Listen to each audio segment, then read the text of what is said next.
Bonjour et bienvenue à bord du podcast Automobile Propre. Nous sommes ravis de vous retrouver pour ce 29e épisode avec aujourd'hui un nouvel invité qui commentera l'actu avec nous. Il s'agit de Florent Ferrière, journaliste à Automobile Propre.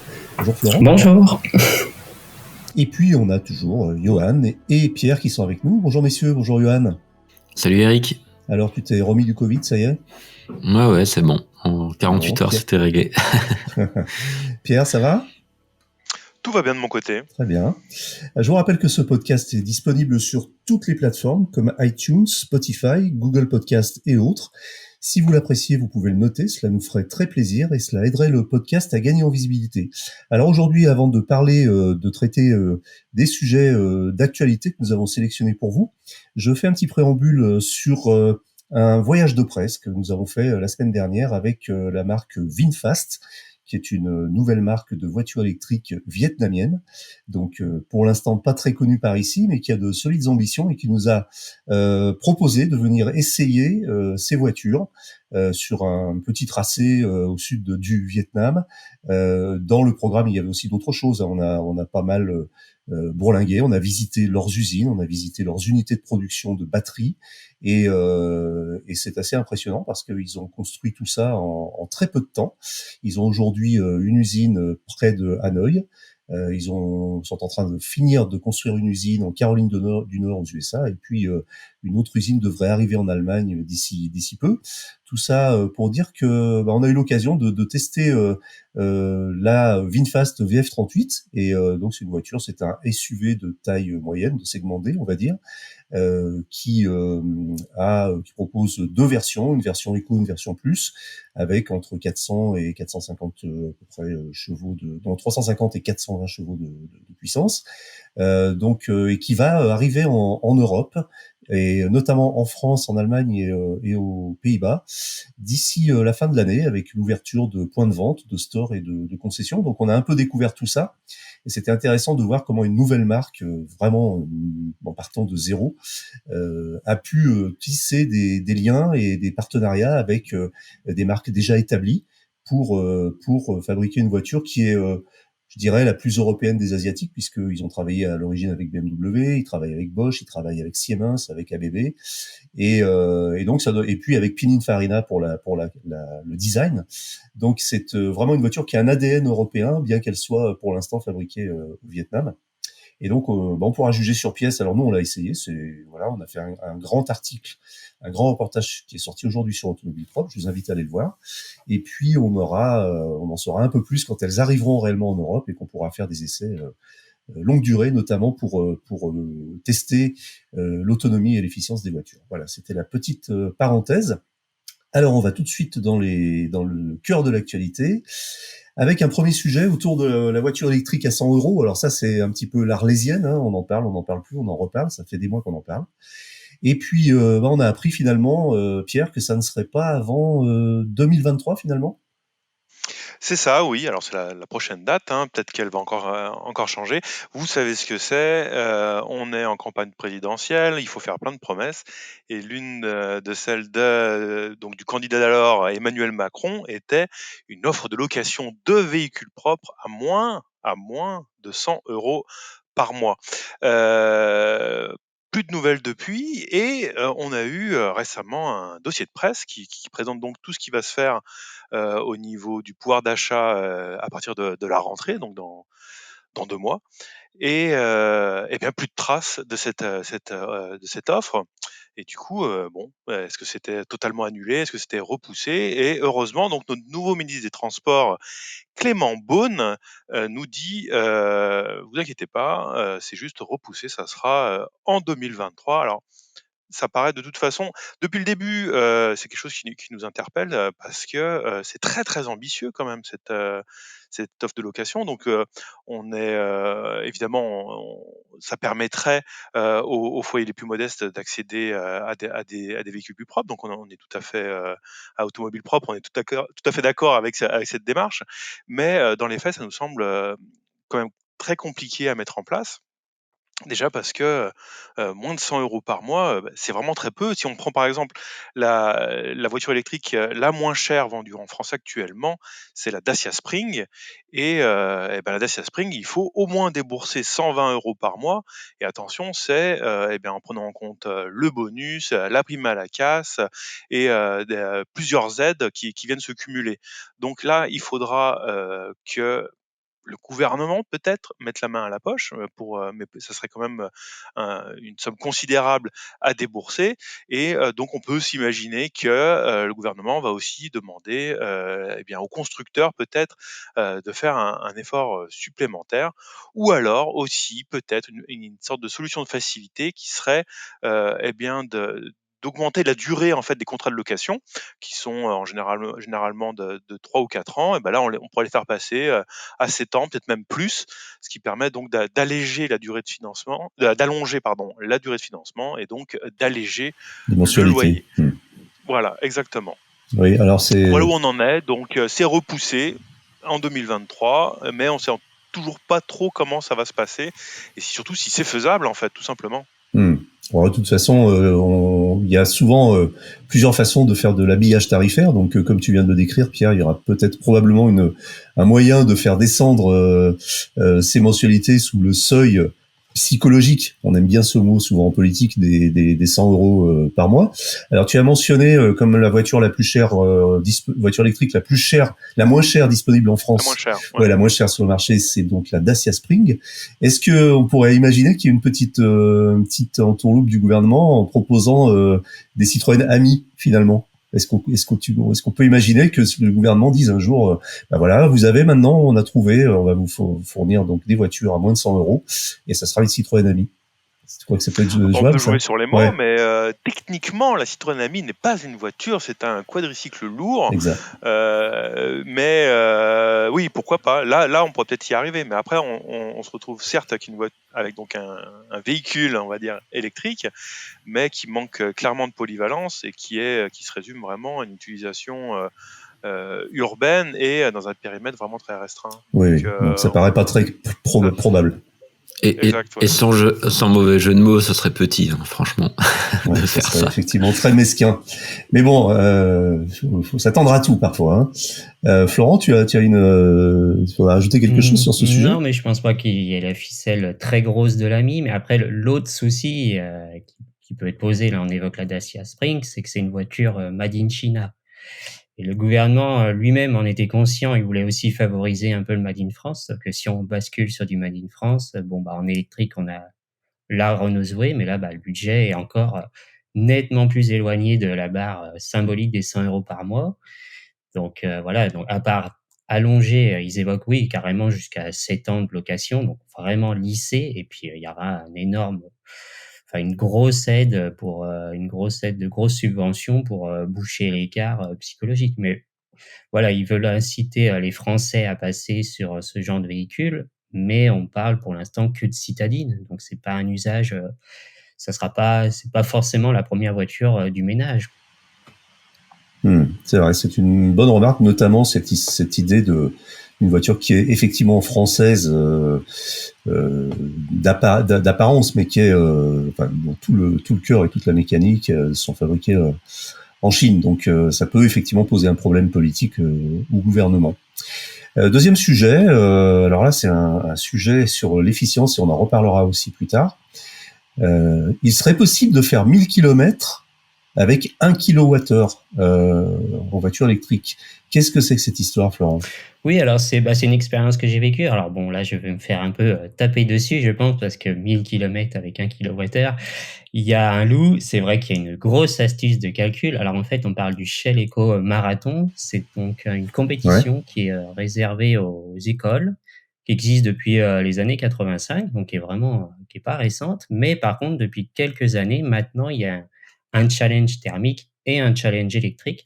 Donc le thermique, c'est assez connu, c'est 1 litre, d'essence et là, c'est pour avoir une équivalence, enfin, même s'il y a pas vraiment de comparaison directe, mais c'est 1 kilowattheure. Mais bon, il y a une grosse astuce, en fait, dans la méthode de calcul, car en fait, les étudiants qui participent à ça, on va leur faire faire un challenge surtout de consommation. Ils vont avoir des essais, c'est des sessions de 40 minutes avec quand même quelques contraintes de vitesse minimale pour faire la consommation la plus basse possible. Et surtout, c'est fait avec des petits engins, des petits cigares à roulettes. Moi, j'appellerais ça comme ça. Où on est donc, j'ai pu en tester un. Donc, c'est vraiment, on est recouché au ras du sol. C'est minuscule. Alors, c'est vraiment intéressant à faire, hein. C'est une sacrée expérience. Mais voilà, donc on est loin d'être d'une voiture, mais c'est quand même, c'est un challenge qui est fait pour les étudiants pour qu'ils découvrent un peu la technique et puis qu'ils découvrent aussi comment voilà monter tout un projet comme ça. Donc on obtient le meilleur team, lui, a fait l'équivalent. Donc voilà, on parle vraiment de l'équivalent de quasiment 1000, c'est voilà 930 km pour 1 kWh. Et moi, après, j'ai été mis au défi et j'en ai été très, très loin. J'en ai été très, très loin. J'ai eu le droit à 2 essais, où le premier où vraiment je découvrais et la piste et l'engin, parce qu'en fait, la piste compte pour beaucoup, car en fait, là, c'est aussi une autre astuce dans la consommation, c'est qu'on fait beaucoup de roues libres, donc du costing, pour en fait consommer le moins possible. C'est un peu, on peut faire pareil avec son véhicule au quotidien. D'ailleurs, c'est aussi ça que j'ai pu apprendre moi pour sur ce défi. Mais voilà, donc j'avais fait un premier tour assez raté où j'avais fait à peu près l'équivalent de 60 km pour 1 kWh. Et au deuxième, j'y ai doublé, ce qui était déjà pas mal, car apparemment, bon, quand on connaissait vraiment pas le véhicule, c'était pas trop mal. Mais bon, je suis très loin des 900 km. Mais voilà, c'était super, c'était intéressant à découvrir. C'était amusant aussi. On découvre aussi un certain plaisir, bah, voilà, à apprendre à avoir le pied léger et à rouler pas vite. Le plaisir de l'hypermiling que certains connaissent avec les voitures électriques, c'est-à-dire essayer de faire un maximum de kilomètres avec un minimum d'énergie. Et c'est vrai que c'est ludique, hein, on finit par se prendre au jeu. Déjà du temps des hybrides, hein, les hybrides commençaient il y a quelques années à proposer des systèmes un petit peu ludiques sur leur tableau de bord qui incitaient à lever le pied. Et aujourd'hui, effectivement, ça a bien évolué avec l'électrique. Tu as parlé Florent, de ces voitures que tu as essayées. Donc on voit bien hein, le style, c'est des petites voitures ultra légères, comme tu dis, des cigares à roulettes avec une verrière dans lesquelles il doit faire très chaud d'ailleurs, j'imagine.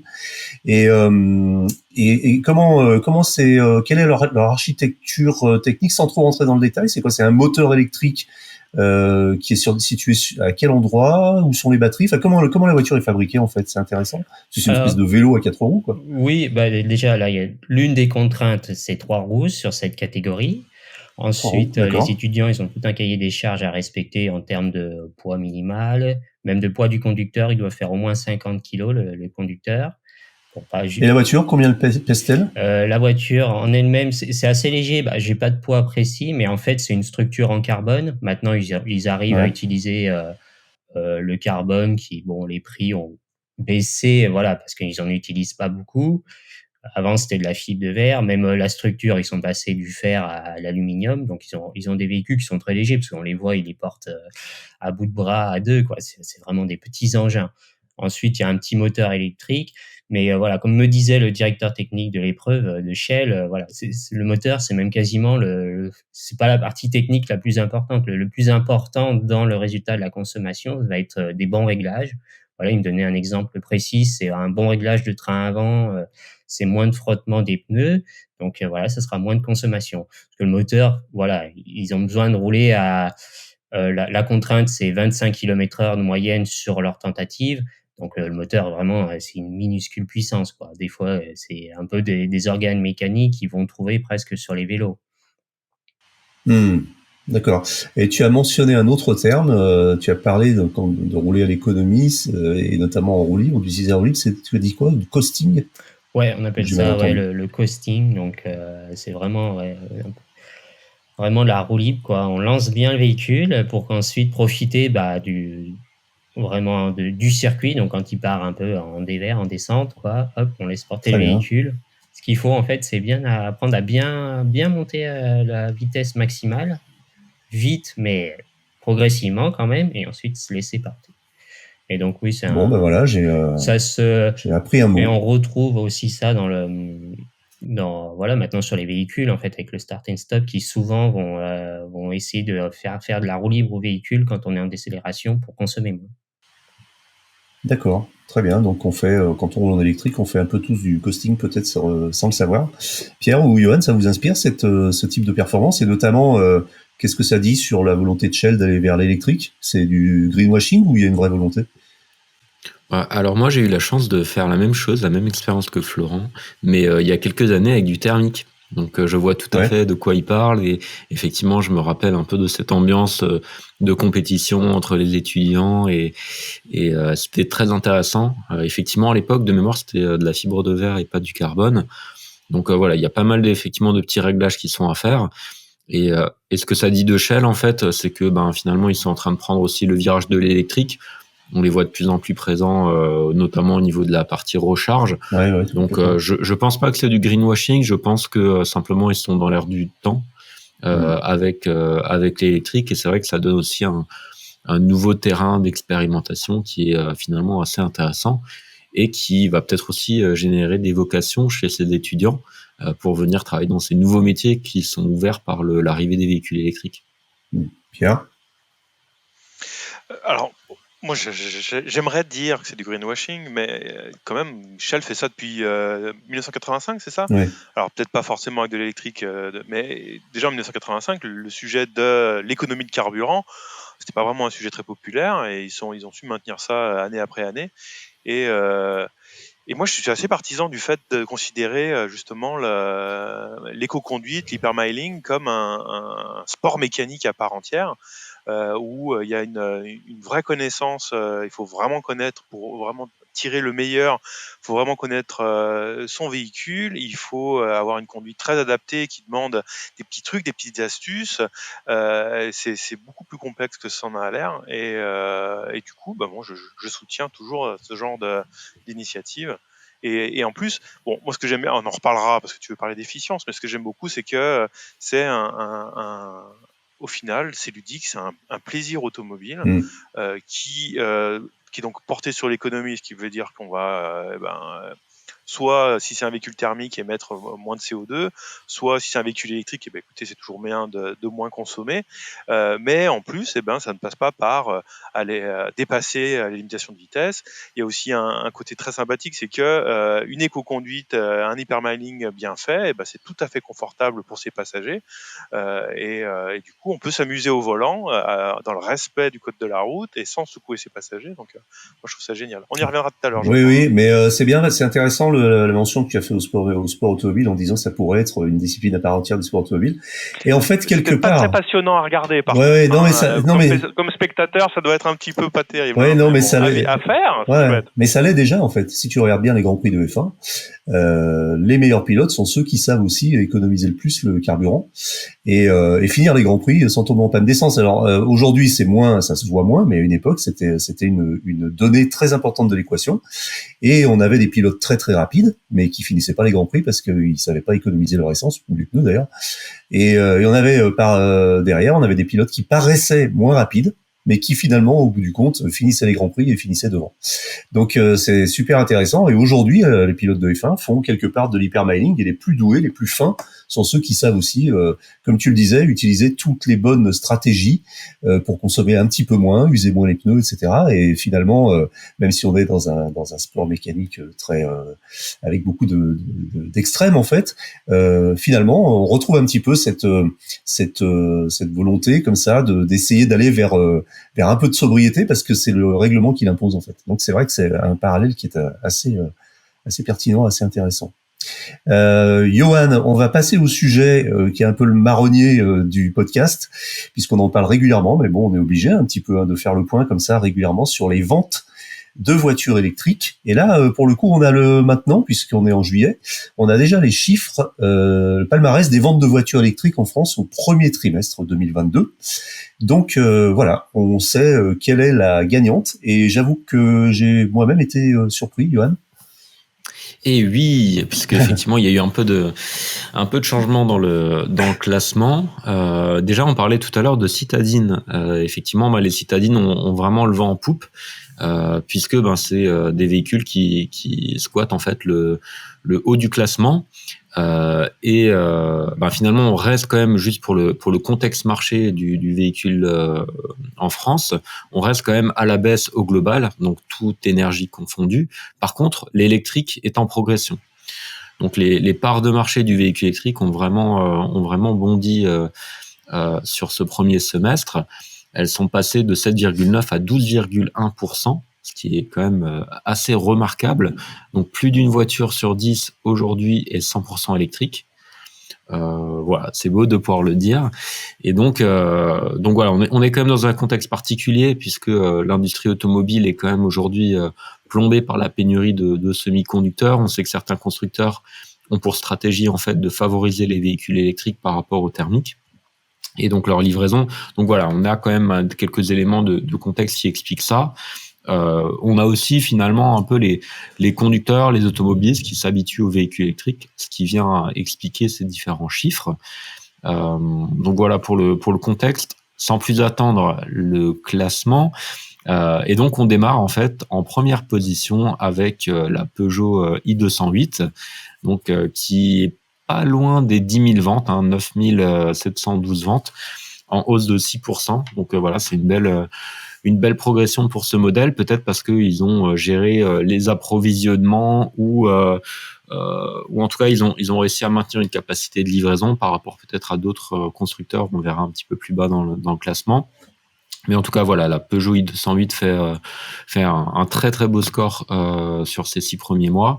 Ensuite, on a la Dacia Spring avec 9200 véhicules. Donc voilà, la moins chère, petit véhicule, on va dire malin et bon marché qui s'en sort bien. Là encore, Renault a réussi à gérer les approvisionnements. Donc ça c'est très intéressant à suivre.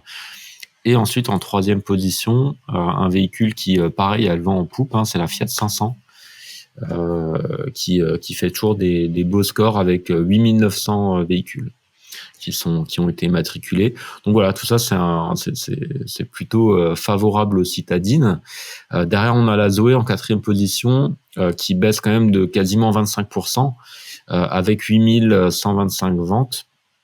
Donc voilà, on sent que la Zoé est un peu en perte de vitesse et que finalement les renouvellements vont être importants.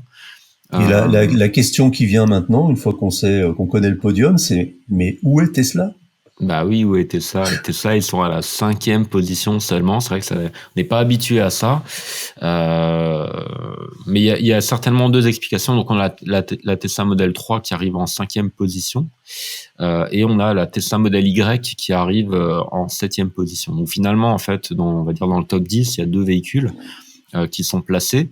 Le seul autre constructeur à faire ça, si je dis pas de bêtises, c'est Renault qui a 3 véhicules placés, puisqu'en 6e position, on a la Twingo et en 10e position, on a la Mégane, en plus de la Zoé. Donc voilà, mais c'est vrai que Tesla finalement a eu un peu de mal à livrer ses véhicules, on le sait, on le lit un petit peu partout.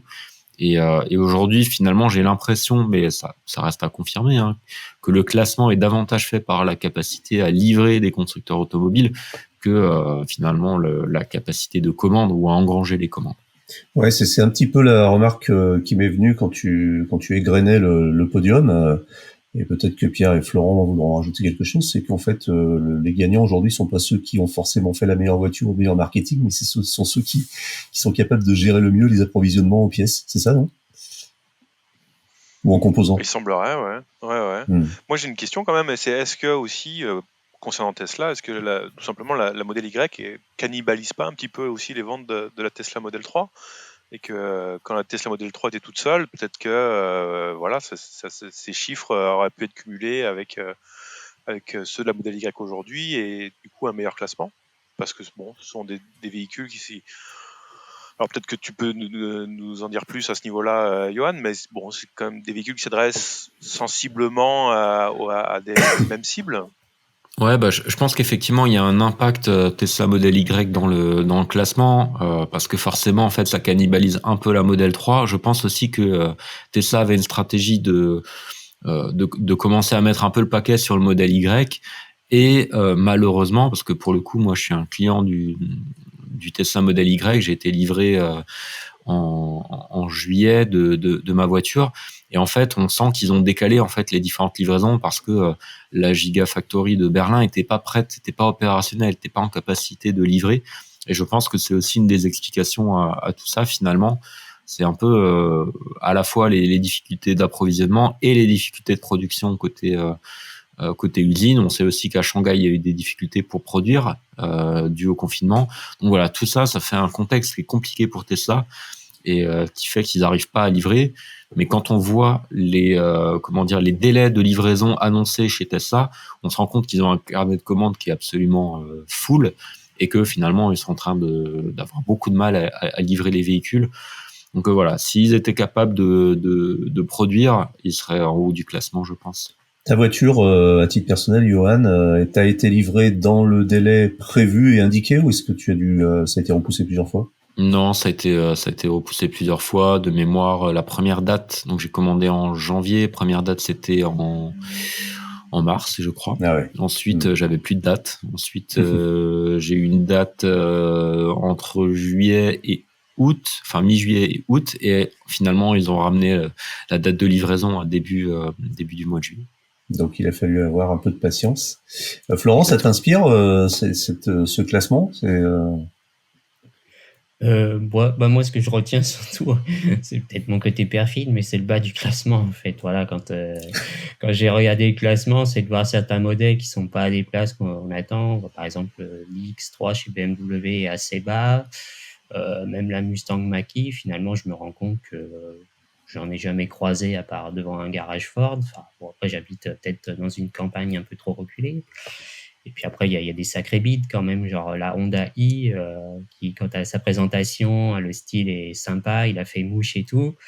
Après, bon, bah, y a pas, on connaît un peu les raisons, quoi. L'autonomie rikiki, puis le prix est corsé. Alors, face à une Fiat 500, là, qui a un bon rapport prix-autonomie, bon, bah là, elle a plus de chance, quoi. Là, la Honda, à part peut-être des portes en plus, mais voilà.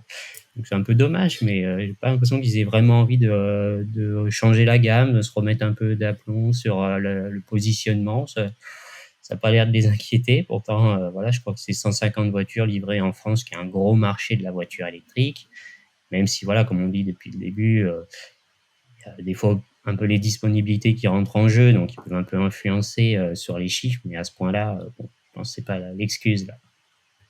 Ouais, c'est super intéressant ce que tu dis et ça montre aussi que parfois c'est un peu comme pour dans d'autres disciplines, il y a parfois une différence entre le succès critique entre guillemets, c'est-à-dire par exemple en l'occurrence là l'accueil d'une nouvelle voiture. Et je me souviens que la Honda i avait été très bien accueillie par les journalistes automobiles d'une façon générale pour son look sympathique, ses innovations, etc. Et finalement, ça fait flop au niveau des ventes, quoi. Donc c'est une bonne leçon aussi de modestie pour tous ceux, et on en fait partie, qui pratiquent la voiture électrique au quotidien et qui font des essais et des articles dessus. Donc c'est intéressant de voir un petit peu ce décalage. Alors ça nous amène aussi alors à un sujet qui concerne la voiture électrique, un sujet qui est un petit peu parfois un petit peu fâcheux, mais bon, on va voir si c'est vraiment le cas. Il semblerait que le contrôle technique soit plus cher avec une voiture électrique. Pierre, est-ce que c'est vrai et quelles en sont les raisons finalement? Eh ben écoute, oui, moi aussi j'étais très étonné en découvrant ça. Il y a un site qui s'appelle Simple Auto qui a étudié les tarifs pratiqués par plus de 5600 centres répartis dans toute la France et ils en ont récupéré tout un tas de statistiques. Alors déjà, il y a un prix moyen. Toute voiture confondue qui est donc de 78,52 € précisément, mais il y a une amplitude extraordinaire puisqu'on va de 45 à 120 €, donc c'est déjà difficilement explicable. Ça va, il y a aussi une amplitude géographique où dans certains coins de la France c'est moins cher que d'autres, et curieusement c'est pas à Paris où on paye le plus, hein, c'est en Corse du Sud et même en Haute-Savoie. Voilà. Alors, on revient au sujet qui nous intéresse, c'est les différences de prix selon ce qu'on met dans le réservoir. Alors, moi, je partais du principe que pour un véhicule électrique, déjà, il y a toute la notion de pollution qui ne rentre pas en compte. Donc, je me disais, moins de points de contrôle, et donc ça sera forcément moins cher. Eh bien, pas du tout, puisque Pour une électrique, alors pour rappel, j'ai dit la moyenne c'est 78,52 €, et bien pour une voiture électrique, c'est 85,10 €. Donc c'est 8,4% précisément de plus que pour les thermiques. Donc c'est plus cher. Pareil pour les hybrides, c'est à peine moins cher, 84,10 €. Donc là, je pouvais plus le comprendre à la fois pour l'hybride, parce que qui dit hybride dit aussi une partie thermique, donc avec limite des contrôles qui s'ajouteraient. Et non, donc au final, pour l'électrique, c'est plus cher. Alors si on pose la question au centre auto, ils disent ah oui, mais il y a des points de contrôle différents en plus. Mais moi, j'imagine qu'il y en a peut-être en plus, mais il y en a d'autres en moins. Mais au final, donc, c'est plus cher et on sait pas vraiment pourquoi, en conclusion. Ça demande peut-être juste des équipements, il y a peut-être eu, des achats d'équipements de nouveaux équipements justement pour ce centre de contrôle qui souhaitent amortir, rapidement. Moi, c'est la seule explication que je peux voir. Il y a peut-être aussi la volonté de, voilà, de repeindre en vert le contrôle technique. Ça permet de gonfler les prix, voilà, ni vu ni connu, parce qu'il y a même dans l'étude, il y a même un prix sur les SUV, enfin les 4x4, c'est plus cher que la moyenne des voitures, alors que les SUV, c'est SUV thermique. Bon, bah là, la liste des points de contrôle sera exactement la même qu'une citadine thermique.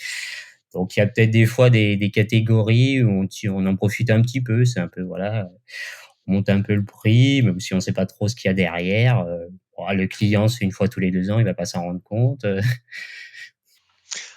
moi, ce que je trouve ça fou avec cette histoire de contrôle technique, c'est que c'est quand même pour obtenir quelque chose qui est comme une sorte de sésame officiel, qui un petit peu orchestré par le gouvernement, mais qui est confié à des opérateurs privés.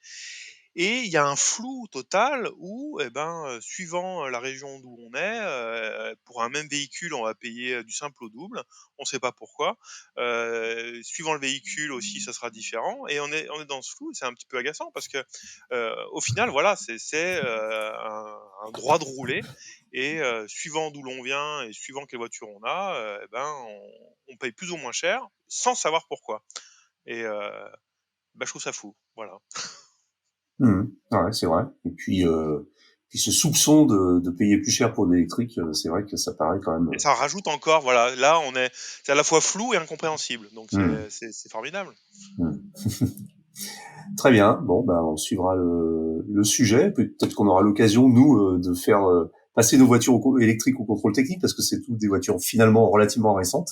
On n'y a pas encore été confronté, donc on verra bien comment ça va se passer. Voilà, on va passer sans transition au dernier sujet. Donc, il y a la question technique, c'est une question qui revient de plus en plus souvent. Enfin, en tout cas, c'est un sujet dont on entend parler de plus en plus souvent. J'ai l'impression que les gens, le grand public en tout cas, commence à s'acculturer à la voiture électrique et à toutes ses arcanes, et notamment à l'efficience. On parle beaucoup d'efficience de plus en plus.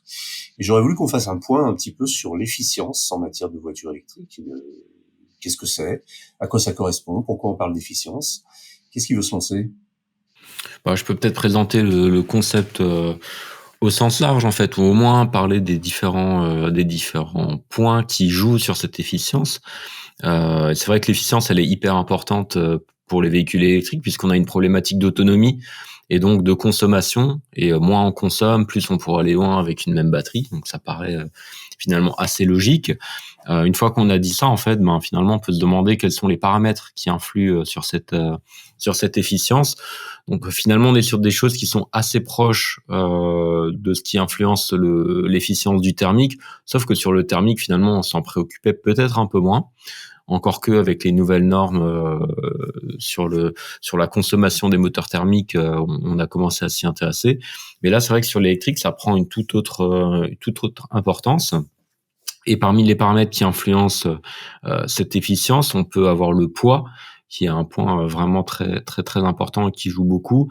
On a l'aérodynamique, donc le coefficient de pénétration dans l'air. C'est pour ça que les voitures très effilées vont avoir tendance à consommer moins.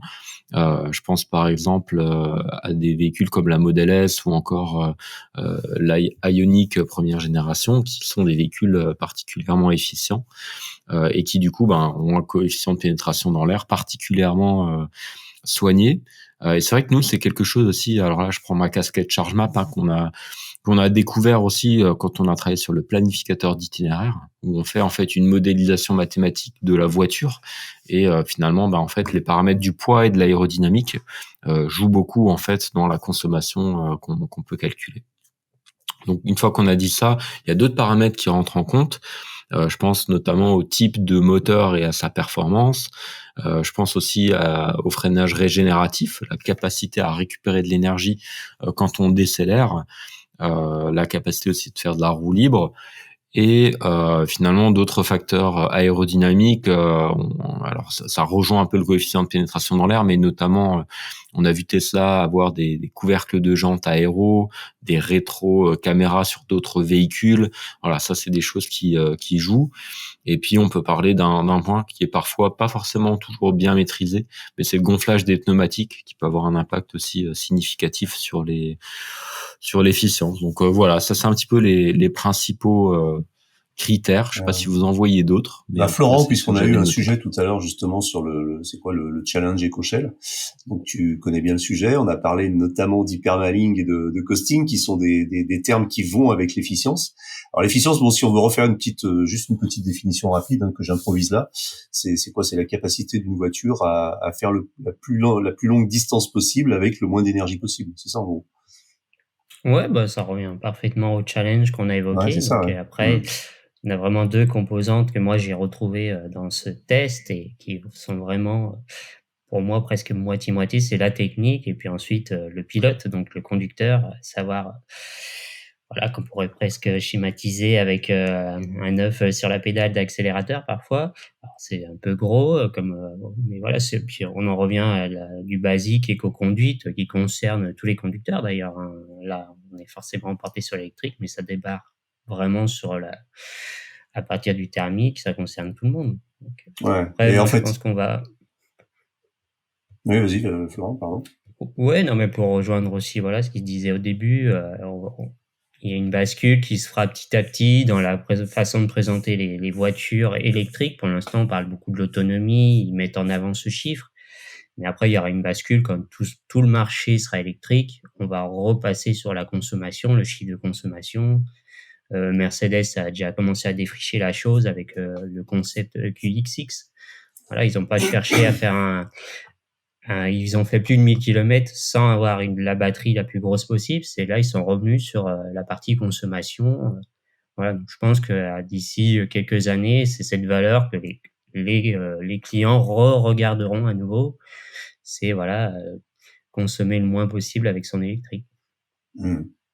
Et oui, alors Mercedes a prouvé que il y avait des choses possibles et assez incroyables d'ailleurs, puisqu'avec une voiture euh, très effilée, très profilée, mais finalement assez volumineuse quand même, ils arrivent à descendre à des consommations incroyables aux alentours de 10-11 kWh au 100 km. Alors, quand on parle d'efficience, on peut donner quelques chiffres. Je pense pouvoir avancer sans trop me tromper que les voitures réputées efficientes aujourd'hui sont effectivement celles que tu mentionnais tout à l'heure. Johan, c'est quoi? C'est la Ioniq 28, c'est ça?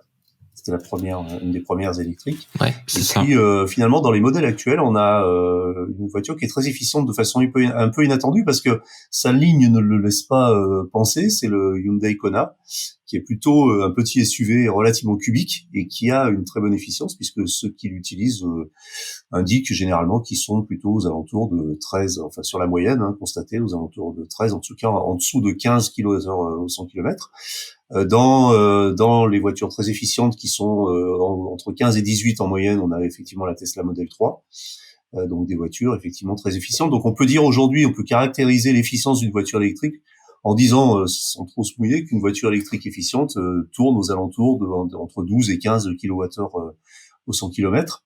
Et puis, mais on voit que c'est un challenge parce que on a aussi beaucoup de voitures électriques aujourd'hui sur le marché qui ont du mal, qui peinent beaucoup à descendre en dessous de 20-22 kWh au 100 km.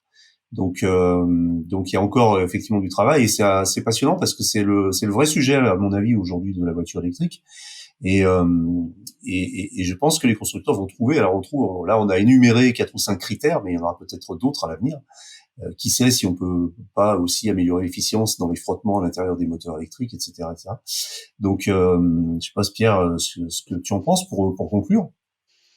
Moi, quand on reprend les modèles que tu cites, donc avec le Kona en exception, on remarque que c'est toutes des compacts ou des berlines et pas des SUV. Et c'est là où on voit que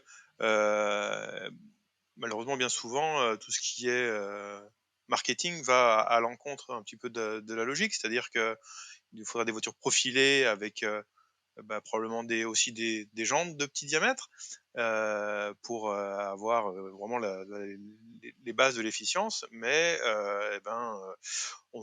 c'est pas dans cette direction, c'est pas avec ces silhouettes ni avec ce style que la mode actuelle nous pousse, et donc ça se fait un petit peu au dépend de l'efficience. Et puis c'est marrant de se retrouver aussi avec on a par exemple les premiers rétroviseurs caméra qui permettent à la voiture d'être plus profilée que des rétroviseurs traditionnels. Et on l'a vu pour la première fois sur l'Audi e-tron, qui est un énorme SUV. Donc c'est pas du greenwashing, mais c'est un petit peu on est un peu dans le ridicule quand même, parce qu'on va gagner, on pourrait gagner sur une silhouette totalement différente, gagner bien plus. Et là, on va juste mettre un petit rétroviseur sur un gros SUV, et puis ça donne un petit peu l'illusion qu'on fait des choses. Mais je pense que, comme le disait Florent, c'est que on va maintenant dans cette direction. Je pense que les constructeurs se tournent dans cette direction-là. C'est aussi un axe pour enfin arriver à diminuer le prix d'achat des voitures électriques, parce que si on utilise juste la capacité de la batterie, avoir la plus grosse batterie possible pour avoir le plus d'autonomie possible, ça gonfle invariablement le prix de la voiture complète, et que si on a un modèle efficient, et donc avec une batterie de taille plus réduite, mais permettant d'aller plus loin grâce à cette efficience, ça permet de vendre au final une voiture électrique moins chère, et donc plus accessible au plus grand nombre. Ouais, c'est vraiment la quadrature du cercle, après, parce que qui dit aussi client pour l'instant. ouais, qui dit grosse batterie dit plus de poids, donc moins d'efficience, mais par contre plus grosse batterie, plus d'autonomie. Donc c'est vraiment une équation à plusieurs entrées qui est très subtile en fait. Et c'est pour ça que c'est pour ça que c'est un sujet qui est passionnant.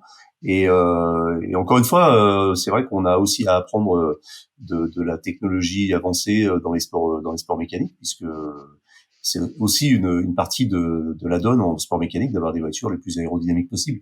Aérodynamique dans le sens efficiente, puis aérodynamique aussi dans le sens il faut avoir un peu d'appui pour tenir par terre, ce qui est aussi relativement contradictoire. Exactement, et comme la taille des roues aussi. La taille des roues, ouais. Voilà, la largeur du pneu est garant d'une certaine adhérence, mais aussi de frottements qui vont à l'encontre de l'efficience. Donc c'est un équilibre subtil, mais qui doit être vraiment, je pense que ça doit être des choses, du côté des constructeurs, ça doit être des conversations passionnées entre certains responsables de efficience, d'autres responsables châssis. Ça doit être, il doit y avoir des bras de fer qui doivent être intéressants pour un spectateur. Et puis les designers, effectivement, puisqu'on sait que, Exactement. comme tu le disais, Pierre, une voiture qui a des roues de 21 pouces est plus flatteuse en termes de ligne qu'une voiture qui a des roues de 17 pouces. Donc, ça doit être effectivement des batailles permanentes et assez enflammées entre différents bureaux d'études chez les constructeurs en ce moment, parce que là, la notion de l'efficience est devenue clé vraiment en matière d'électromobilité.